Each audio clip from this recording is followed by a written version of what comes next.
On est parti avec donc les news, les blessures d'abord. Évidemment, on commence toujours par ça. Fin de saison pour Brandon Miller. Je pense qu'à Charlotte, on a vu les derniers matchs de Cooper Flagg. On s'est dit, bon, allez, tu passes sur le billard à Brandon Miller. Donc fin de saison, a priori, il va se faire opérer du poignet. Et je pense que ça arrange un peu tout le monde. On a aussi grosse news qui va peut-être affecter d'ailleurs les playoffs. On verra ça. Mais 2 ou 3 mois d'absence pour Derek Lively. C'est un peu tombé de nulle part. Et c'est quand même une énorme perte évidemment pour Dallas. Alors pas au point...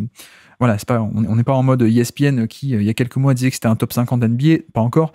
Mais c'est vrai que il y avait un peu de rumeurs comme quoi, pourquoi pas, on cherche à échanger Gafford contre quelqu'un. Et bon, finalement, je pense que ça se fera pas. Donc, à suivre ce retour de Lively d'ici pas mal de temps. Dallas, c'est pas une grande saison, mais à cause un peu des blessures. Parce que, je sais pas toi, mais quand ils étaient un peu à fond en termes de santé, c'était quand même assez impressionnant, quoi. Pour moi, c'était les favoris à l'Ouest quand ils étaient en pleine santé et je pensais pas qu'ils allaient être aussi fragiles. J'avoue, je l'avais pas forcément vu venir parce que j'avais trouvé que l'effectif s'était justement bien renforcé et l'enchaînement des blessures fait un peu chier en vrai parce que pour moi, ça faisait partie des grands favoris à l'Ouest. Oui, et puis d'habitude Doncic, la durabilité, on se pose pas trop de questions, quoi. Donc là, c'est vrai que c'est la première grosse blessure de sa carrière, mais donc Lively aussi à voir. Et puis aussi, donc Franz Wagner, de retour, pardon. Donc ça, c'est une bonne nouvelle côté Orlando, comme Paolo Banchero, c'était la semaine passée. On parlera peut-être pas d'Orlando aujourd'hui. Popovic aussi, à moitié de blessure. Enfin, c'est un coach, mais t'as compris. Il va mieux. On a des nouvelles, ça va mieux après son AVC, mais mine de rien, on n'a toujours aucune date de retour précise pour Popovic.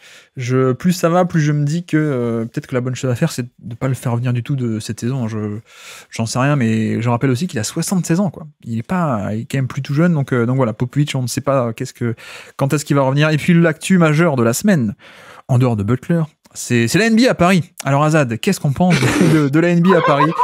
On a pourquoi tu te moques, je ne sais pas, c'est vraiment l'événement de la semaine passée. Donc on a eu un match jeudi soir, nous on l'a vu, enfin il est passé au moment où l'enregistrement là on le fait. Il y aura aussi un match demain pour nous et donc c'est samedi. Bref, il y a eu 2 matchs à Paris, c'est une première. Qu'est-ce que tu penses de l'événement pour de vrai ? Je pense que l'événement va prendre beaucoup plus d'ampleur au fur et à mesure des années avec Wembanyama. Tu vois, déjà ils sont passés de 1 à 2 matchs, c'est énorme en vrai comme différence. Ouais. L'année dernière, jusqu'à maintenant, c'était genre des matchs un peu random qui étaient juste un peu, les mecs venaient faire leurs photos devant la Tour Eiffel et puis rentraient chez eux.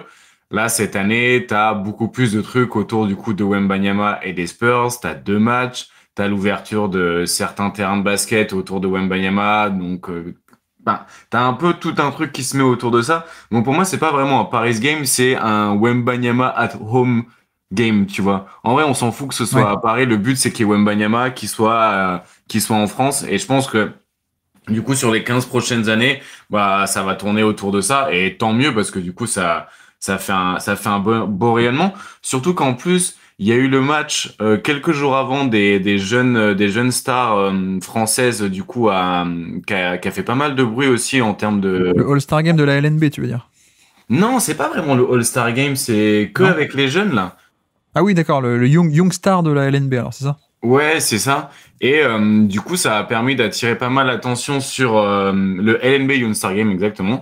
Et du coup, ça a permis d'attirer pas mal l'attention sur le basket français et les jeunes, tu vois, notamment Noah Penda qui a fini MVP de ce match-là. Et derrière ça, t'as le match du coup de Paris. Donc, en termes de rayonnance du basket français, je trouve que c'est une bonne semaine. Après, moi, j'avoue que c'est pas un match que j'ai regardé parce que un Spurs Indiana, c'est pas un match qui m'attire forcément et qu'à 20h hier, j'avais autre chose à faire, quoi. Donc voilà. Mais je trouve ça très bien que ça fasse un peu rayonner le basket français sur cette semaine en tout cas. Déjà, ce qui est bien, c'est en effet l'aspect de match à horaire normal pour nous, quoi. Finalement, ouais. Déjà, ça c'est pas mal. Non, mais c'est vrai que c'est un peu, comment dire. J'ai un peu l'impression d'être pris entre en fait, 2 camps assez véhéments parfois, les pros et les anti. Enfin, il y a d'un côté où genre c'est quoi les arguments contre? En mode, en fait, c'est qu'un match pour les gens riches ou pour des Instagrammeurs ou des YouTubeurs qui n'ont rien à voir avec le basket et tout. Les matchs au Madison Square Garden, c'est pareil, hein, genre. C'est un peu ça, ouais. C'est un peu ça. Et de l'autre côté, il y a aussi le coup de mais c'est génial pour la NBA en France. Et c'est vrai en un certain sens. Après, c'est vrai que pour 99%, même plus des fans NBA, finalement, c'est un match comme les autres qu'on regarde sur le League Pass ou à la télé, quoi. Et notamment, alors, je veux bien croire qu'à Paris, quand on a un peu l'ambiance à Paris, etc., on va aux events ou même dans la ville, tu te balades, tu vois des trucs, ok. Mais c'est vrai que quand on n'est pas à Paris, moi, j'ai l'impression de moins le ressentir, quoi. Donc, c'est vrai que, expérience un peu individuelle, mis à part de tout un chacun, c'est vrai que c'est quand même bien qu'on ait un événement, je trouve, à Paris. Je pense que Wembanyama est en train de porter un truc, comme tu dis, assez fort, même si ça m'étonnerait que tous les ans ce soit les Spurs, hein. Pour le coup. D'ailleurs, je crois que Silver a dit c'est pas sûr qu'on revienne l'an prochain. Alors, je sais pas à quel point c'est de la négociation, etc. Mais ouais, clairement, il y a un truc. Il y a un truc assez intéressant, même si, comme dit, il y a toujours cet aspect de il faut pas s'énerver. On sait que de toute façon, vont être invités des personnalités et pas des mecs qui s'y connaissent en basket. Faut pas s'énerver pour ça. Et de l'autre côté, parfois, quand tu vois qui est invité, à chaque fois, tu dis mince, quoi. Donc je peux comprendre. Enfin, en tout cas, moi, je suis un peu entre les deux comme ça. Mais voilà, le méga event de la semaine, en tout cas en France, c'était évidemment ça. Et en plus, c'est quand même deux vraies équipes, quoi. Alors les Spurs sont un peu décevants dernièrement, mais ils sont quand même compétitifs et il y a Wemby. Mais tu sais que l'an dernier, c'était Brooklyn contre les Cavs. C'était pas top. Je crois que l'année d'avant, on avait eu Chicago-Détroit, je crois. Un truc comme ça. Oui, puis alors, pas le Détroit qui fait rêver, quoi. Oui, non. Oui. Je crois que c'est parce qu'il y avait Kylian Hayes aussi, en partie. Ok. Ça devait être donc 2 ou 3 ans avant. Est-ce qu'il n'y avait pas genre du Sekou Doumbouya qui était par là? Peut-être que je m'enflamme un peu, mais bon, voilà. Mais donc c'est au moins un vrai match. En plus, il y en a 2, donc ça c'est cool. C'est très cool, même si, voilà, comme dit, pour la majorité d'entre nous, c'est peut-être juste un match à horaire français plutôt qu'un truc qu'on peut vivre en direct. Mais voilà pour la NBA à Paris. Et puis l'autre feuilleton, hein, on est toujours là-dessus. Jimmy Butler, qui a été suspendu de nouveau, 2 matchs, 2 matchs de plus. Voilà. Est-ce que ça veut dire qu'il y a un trade imminent ou est-ce que ça veut juste dire que on va l'embêter? Enfin, l'embêter. En même temps, c'est lui qui a aussi manqué un flight, pardon, un vol avec l'équipe apparemment. Donc, il continue à faire des bêtises, il continue à se faire sanctionner. Tu vois, c'est typiquement le genre de choses où s'il n'y avait pas un divorce en cours entre Butler et Miami, je pense qu'il n'aurait pas forcément été suspendu, quoi. Mais bon, là, affaire en cours, Miami, ça tape sur Butler. Et non, on a aussi vu que il a réitéré. Alors ça change toutes les semaines, hein, j'ai l'impression, mais il a réitéré non, je veux être échangé partout, je veux jouer autre part qu'à Miami, grosso modo, sauf à Memphis. Ouais, je vois pas, je comprends pas ce problème avec Memphis. Bon, je comprends pas non plus le problème avec Miami, tu me diras, donc je sais pas trop. Mais s'il veut venir à Boston, écoute, c'est avec grand plaisir qu'on l'accueille, en tout cas, il n'y a pas de problème là-dessus. Contre Jaylen Brown, notamment. Moi, je le conduis moi-même, hein, s'il faut. Quand je suis, je prends la voiture, je le ramène en Floride. Hein. Pas de problème. Non, mais après, c'est peut-être le fait que c'est une petite ville, une ville moche, entre guillemets, relatif à d'autres. En plus, il est fan de country, Butler, pourquoi il veut pas aller à Memphis?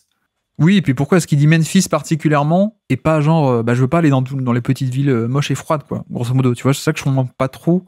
Tu vois, dans la théorie du complot, je suis en train de me demander, mais est-ce que Jean Iguodala, qui a aussi eu un conflit avec Memphis à l'époque, qui a joué au Heat juste après, est-ce qu'il n'aurait pas balancé 2-3 trucs un peu bizarres sur Memphis? Genre, j'en sais rien. Mais quoi, genre, je veux dire, même, je comprends pas. Je comprends pas. Et d'un autre côté, je sais pas à quel point ce qui est relayé est vrai aussi, quoi. Et à quel point c'est pas juste des phrases qui ont été détournées ou quoi, donc.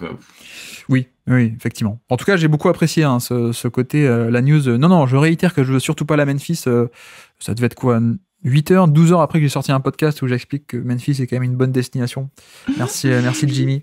Non, et puis là aussi, j'en ai un peu parlé dans ce podcast-là qui est sorti il y a quelques jours, mais Phoenix qui a fait un trade de 1 tour de draft qu'ils ont transformé en 3 tours de draft. Yes. Ça veut dire qu'il va se passer des choses à Phoenix. Hein, a priori, on multiplie un peu les assets pour pouvoir un peu... Alors, soit le trade de Butler, soit d'autres trades. Je pense que même d'autres trades, pourquoi pas. Mais maintenant, ils ont un peu plus de cartouches, donc on va suivre ça. Et puis la page All-Star Game spéciale Azad. Donc, les titulaires ont été annoncés. On a Jalen Brunson, Mitchell, Tatum, Giannis et Karl Anthony Towns à l'Est. Et à l'Ouest, c'est LeBron, KD, Curry, SGA et Nikola Jokic. Donc pas de Wembanyama qui était plutôt bien placé et pas non plus de LaMelo Ball qui était top 10 au niveau des votes et qui finalement il a pas eu le vote des médias. Pour moi, c'est ça. Mobley, c'est peut-être le meilleur joueur qui est pas. Evan Mobley? Ouais, moi j'aurais mis Evan Mobley à la place de Karl Anthony Towns à l'Est, je pense. Ah ouais, je sais pas, peut-être. Non, mais Ouais. enfin, moi par rapport à la Melo Ball, le truc qui me dérange un peu, c'est que bah en fait c'est quoi au final ce match quoi, est-ce que c'est un match de popularité ou est-ce que c'est un truc par rapport au niveau de jeu quoi. C'est toujours un peu la même ambiguïté je trouve avec le All-Star Game. Est-ce que c'est un match de spectacle et on respecte le vote des fans, ou est-ce que on mélange un peu, ou est-ce qu'on fait juste un vrai truc de niveau et que bah, c'est juste des critères sportifs quoi. C'est toujours un peu bizarre je trouve. Et par contre moi ce que j'aime pas trop c'est l'aspect de pourquoi est-ce que les médias ou les journalistes n'ont pas voté pour lui. Ah ouais mais t'es bon, mais comme ton équipe elle est très nulle, t'apparais pas au All-Star Game. Là encore, moi je suis pas d'accord avec ce côté on va te punir pour le bilan collectif parce qu'en gros t'as des coéquipiers qui sont nuls quoi. J'ai du mal à voir en quoi ça reflète sa valeur individuelle quoi, pour le coup. Bah, de toute façon, c'est comme la discussion sur le MVP et pourquoi. Ouais, Ouais, tu oui, vois. c'est un peu ça. On va pas commencer parce que c'est vraiment mes conversations préférées en plus. Oui, alors au passage, LeBron 21e sélection All-Star Game. Ouais, premier joueur de plus de 40 ans à être titulaire All-Star Game. J'avais fait le calcul. LeBron a dans sa vie été plus souvent All-Star que pas All-Star.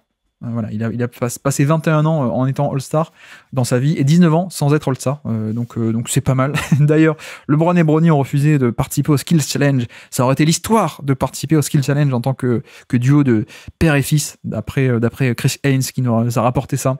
Le Dunk Contest, je sais pas si tu vas regarder toi le Dunk Contest. On a Isaiah Jackson, Stephen Cassell et Matt Bouzelis pour l'instant qui sont déclarés participants officiels. Bon, voilà, pas de Aaron Gordon, donc je pense que je regarderai pas. Et puis coach du All-Star Game, ce sont Kenya Atkinson et Mark Daniels.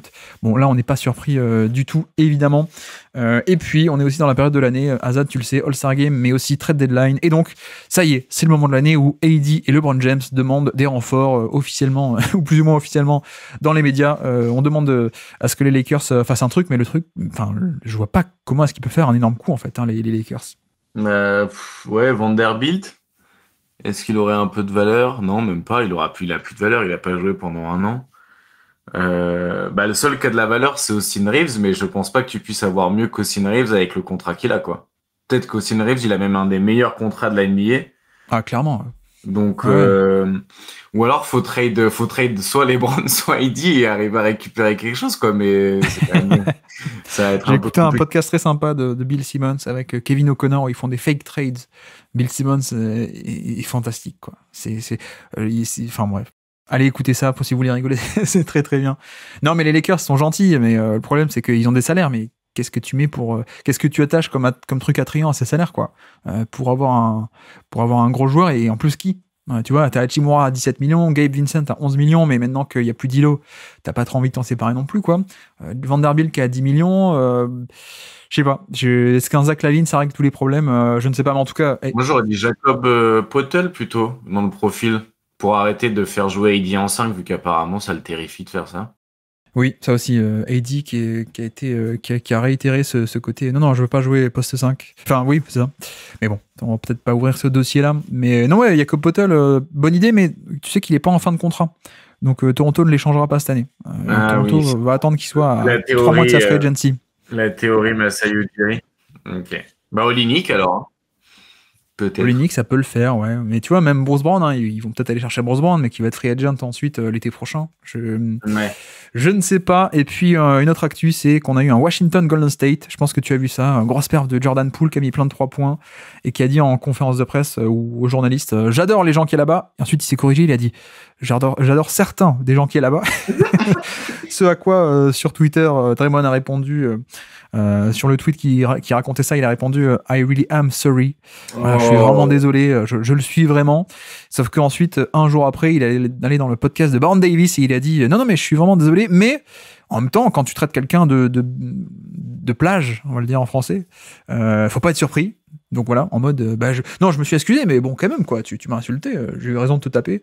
Et puis, non, mais désolé, mais en même temps, il faut tourner la page, quoi, mec, hein, il veut me faire passer pour le méchant et tout. Donc voilà, à quel point faut-il prendre au sérieux les excuses quand t'as un peu tout le mec qui va derrière. C'est un peu toute l'histoire de ça. Et puis, je sais pas si tu as vu, mais les fans de Golden State qui râlent un peu, enfin même de plus en plus, parce que actuellement il y a ce côté double timeline, il y a ce côté on a gardé des jeunes qui sont pas top et donc pourquoi est-ce on n'aurait pas pu garder Jordan Poole quoi au final. Ah bah oui, je pense que Jordan Poole, ça serait leur troisième meilleur joueur maintenant. Ouais, peut-être, ouais aussi en vrai. Bah, c'est surtout le fait de Puis il pourquoi est-ce apporte qu'aujourd'hui facilement, quoi. pourquoi est-ce qu'aujourd'hui vous voulez pas sacrifier les jeunes Oui. pour faire un all-in avec les vieux, mais il y a 2 ans c'était le cas quoi. C'est un peu là-dessus où les fans de Golden State râlent un peu.